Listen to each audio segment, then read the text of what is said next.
So my male 29, wife 27, has been a stay-at-home mother since the pandemic began.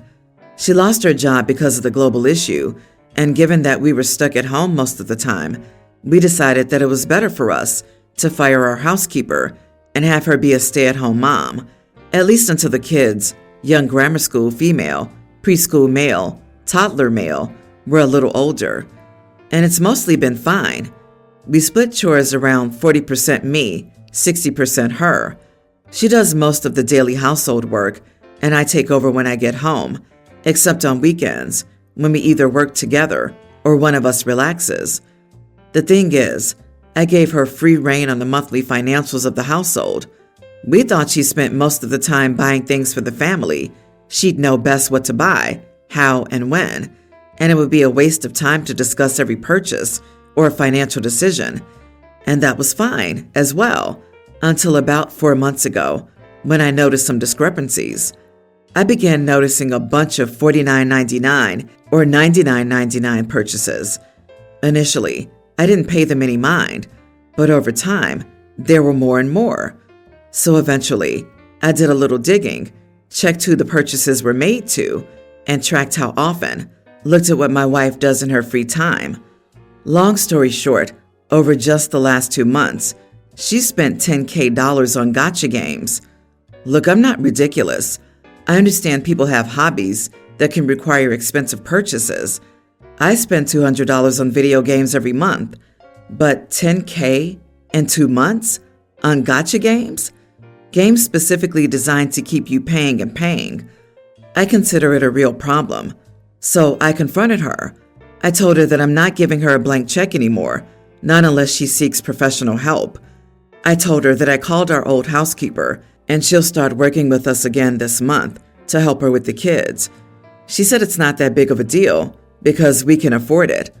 I told her yes, we can afford it for now, but it's a dangerous game she's playing and she needs help. I told her the housekeeper would have to approve the financial decisions in the household together with her.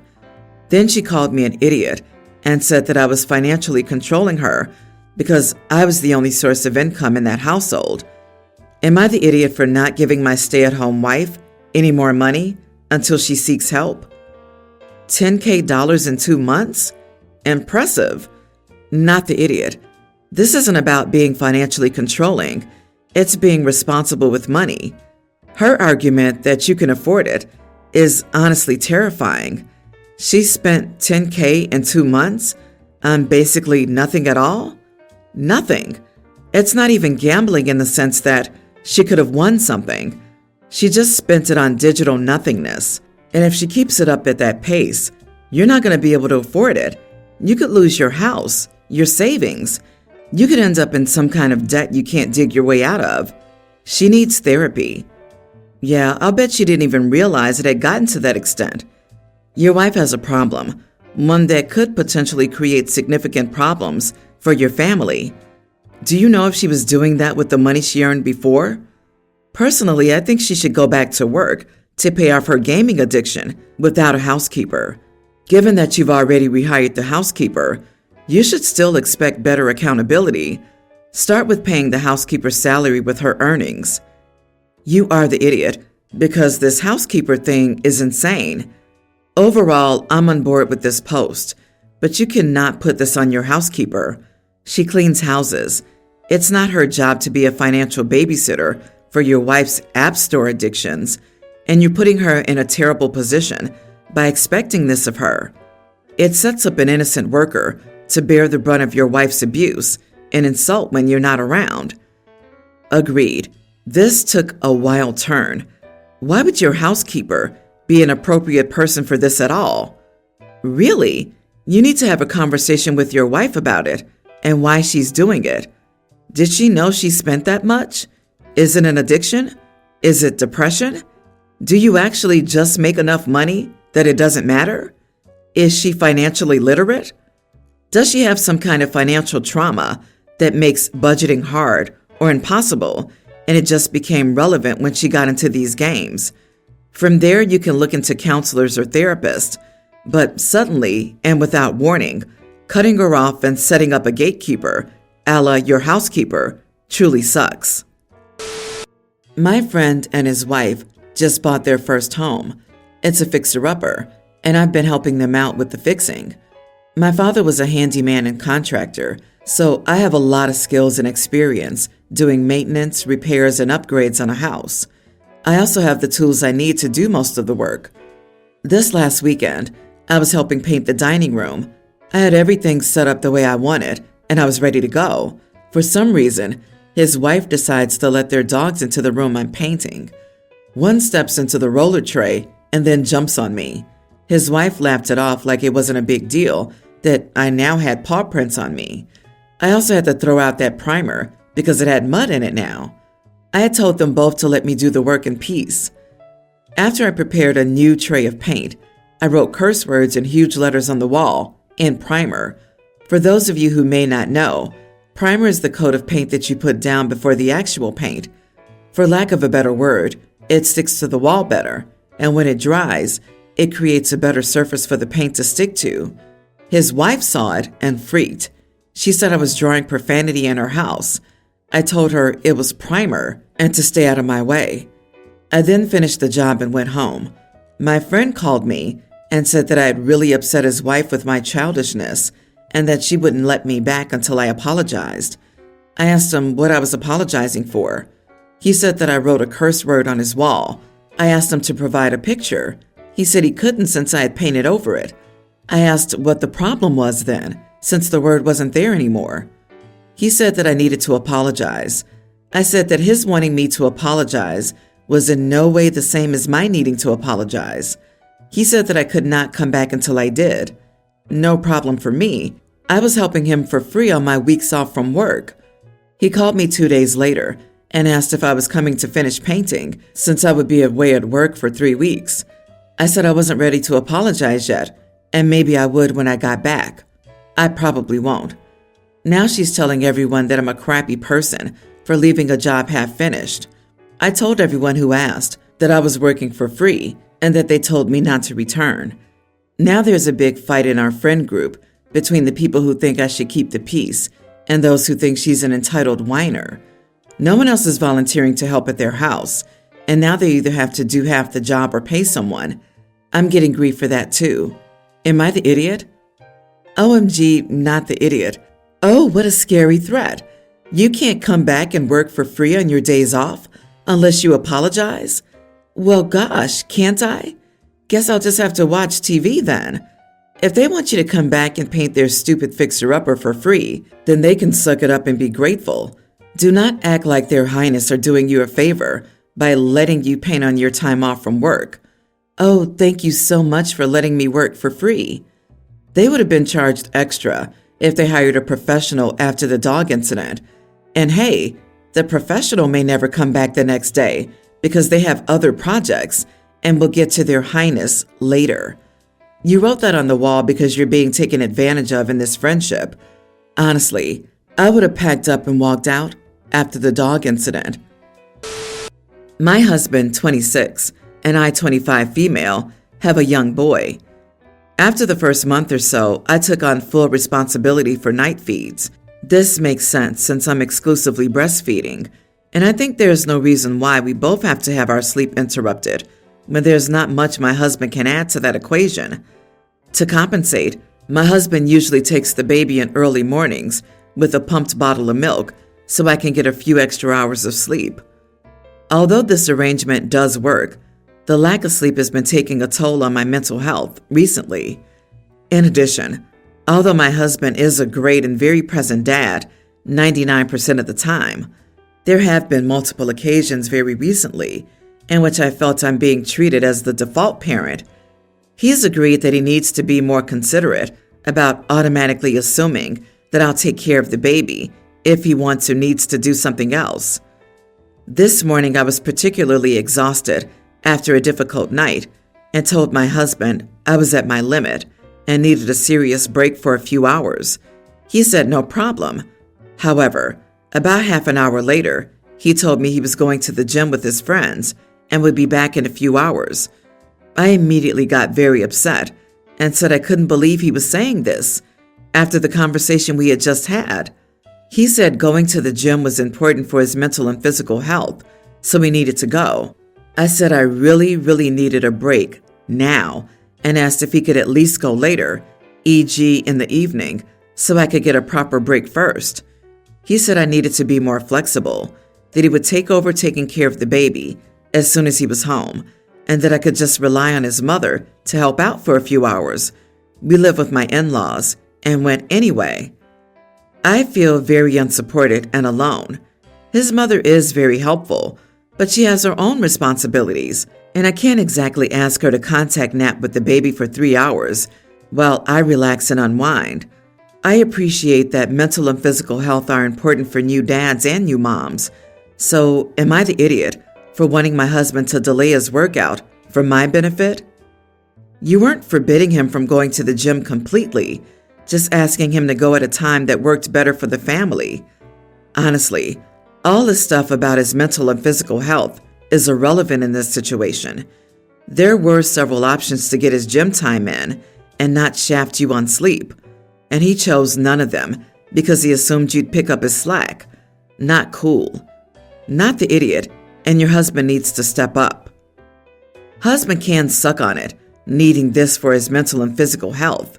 He's getting a full night of sleep each night because his angel of a wife is willing to take on the full burden of sleep deprivation for 9 solid weeks. Sleep deprivation is categorized as torture. She is willing to undergo torture for him so he can sleep at night, and he somehow thinks his mental and physical health comes before hers? That's a flaming pile of selfish BS. He's treating her as the default parent and thinks he can get cookies for putting in any effort. His job should be to take care of the baby, solo, for at least 5 hours a day, so she can get a solid chunk of sleep before she gets too exhausted and drops the baby. I don't think he's aware that he's the father of that child and that his responsibilities and priorities changed the second that child was born. He absolutely sees you as the default parent and is not pulling his weight. He needs to step up and grow up. Obviously, not my decision, but I wouldn't recommend having any more children with him unless he can prove he can be a good father and a good partner.